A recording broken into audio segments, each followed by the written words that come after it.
छिंदवाड़ा जिले की सातों विधानसभा में कांग्रेस द्वारा कराए गए सर्वे के आधार पर आई रिपोर्ट के बाद पूर्व मुख्यमंत्री कमलनाथ ने परासिया में कांग्रेस प्रत्याशी का नामांकन दाखिल करवाया। परासिया आए कमलनाथ ने बाजार मैदान में चुनाव सभा लेने से पहले हेलीपैड में जनपद पंचायत पूर्व अध्यक्ष रईस खान से कुछ चर्चा की, जिसको लेकर कमलनाथ कुछ परेशान दिखाई दिए। हालांकि उन्होंने पहले भी कहा था कि वह परासिया विधानसभा में चुनाव में नहीं आएंगे, कार्यकर्ता को ही चुनाव देखना होगा।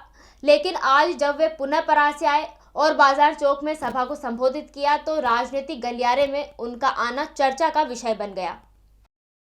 ऐसा माना जा रहा है कि कांग्रेस प्रत्याशी को लेकर पार्टी के भीतर अभी भी विरोध की स्थिति है चुनाव में, जिसके कारण कांग्रेस को नुकसान पहुंच सकता है। इन्हीं संभावनाओं की वजह से कमलनाथ को परासिया आकर सभा में यह कहना पड़ा कि सभी कार्यकर्ता भेदभाव भूलकर कांग्रेस के लिए काम करें। विधानसभा चुनाव में कांग्रेस पार्टी में इस बार जिस तरह से गुटबाजी और मनमुटाव की स्थिति बनी है, संभवतः कमलनाथ इस मामले को लेकर चिंतित नजर आए। दूसरा नामांकन पत्र भरा है 17 नवंबर को विधानसभा चुनाव होने वाले हैं उसके संबंध में, और मैं बहुत खुशहाल हूँ और बहुत सौभाग्यशाली हूँ कि आज मेरे फॉर्म के नामांकन के समय माननीय कमलनाथ जी मेरे फॉर्म भरते समय उपस्थित किए और जनसभा को उन्हें संबोधित किया है। और मैं परासिया क्षेत्र की जनता को धन्यवाद देता हूँ कि पिछले 3 चुनाव में लगातार उन्होंने मुझे साथ दिया है और चौथा चुनाव में मेरे साथ देने जा रही है। तो निश्चित रूप से हम अपने क्षेत्र की प्रगति उन्नति विकास के लिए काम करेंगे। कांग्रेस की सरकार बनेगी, कमलनाथ जी मुख्यमंत्री बनेंगे। जो कमियां हैं, जो काम रह गए हैं, उन सभी कामों को अंजाम देने के लिए भरसक प्रयास किया जाएगा, क्योंकि मेरे विधानसभा क्षेत्र में केवल खदानें बंद हो रही हैं। यहाँ पर रोजगार की बहुत आवश्यकता है। तो आने वाले समय में कोई ना कोई बड़ी इंडस्ट्री हम माननीय कमलनाथ जी के माध्यम से डलाएंगे, कोई उद्योग डलवाएंगे, ताकि हज़ारों हमारे नौजवानों को, महिलाओं को, हाथों को काम मिले। और मेरे विधानसभा क्षेत्र में हम जितनी भी हमारी नदियां हैं उन सब नदियों में बड़े बड़े डैम बनवाएंगे, ताकि हमारे किसानों को उनकी खेती के लिए पानी उपलब्ध हो सके।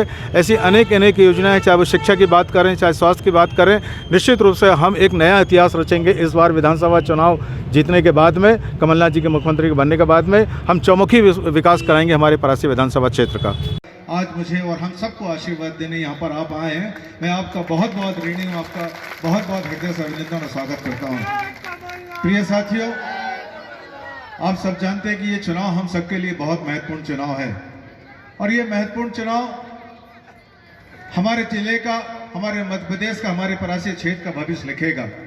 आपका एक वोट, आपका एक मत कांग्रेस की सरकार बनाएगा और माननीय कमलनाथ जी को मुख्यमंत्री बनाएगा।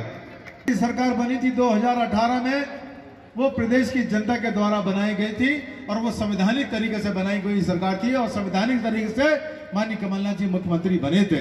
मगर जिस तरीके से भारतीय जनता पार्टी ने जो खेल खेला, जो असंवैधानिक तरीके से जो प्रक्रिया अपनाई, उससे हमारी सरकार गिरी। खरीद फरोख्त किया, करोड़ों रुपए की राशि हमारी अपने लोगों को दिया, जिसके चलते हमारे लोग बिके और अपना वजूद खोते हुए वो भारतीय जनता पार्टी में शामिल हुए। कमलनाथ जी ने कई बार ये कहा कि ये सब बहुत आसान था मेरे लिए, मैं भी कर सकता था, मगर इस तरीके की गलत नीतियों के अपना के सरकार बनाना कहीं उचित नहीं था।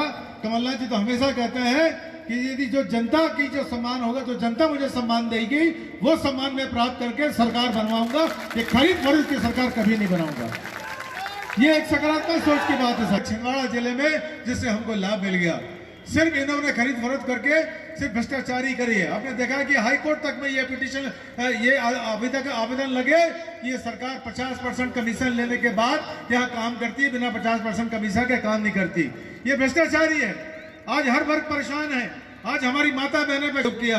2008 में मैंने चुनाव लड़ा माननीय कमलनाथ जी के आशीर्वाद से, 2013 में चुनाव लड़ा, 2018 में लड़ा। आप सबने भारी आशीर्वाद मुझे दिया है। मैं आप सबका ऋणी हूं। मैं जीवन भर ये ऋण कभी नहीं उतार सकता, चाहे जितना भी कुछ करने की कोशिश करूं। आप सबका मैं सहयोग जो आपने किया उसके लिए मैं आप सबको धन्यवाद देता हूं। और यही आशीर्वाद आने वाले 17 नवंबर को मैं चाहता हूं कि आप सब आशीर्वाद दें और कांग्रेस की सरकार बनाए, कमलनाथ जी को मुख्यमंत्री बनाए। मैं आज मानिए से सबको 1500 रुपए प्रति माह मिलेगा और 500 रुपए गैस सिलेंडर मिलेगा आप सबको। और भी बहुत सारी ऐसी योजना है जो हमारे बच्चों के लिए भी पढ़ो पढ़ाओ। ग्रामीण भारत टीवी के लिए परासिया से निखिल बाजपेयी की रिपोर्ट। खबरों में बने रहने के लिए ग्रामीण भारत टीवी को सब्सक्राइब कीजिए और बेल आइकॉन दबाना ना भूलें।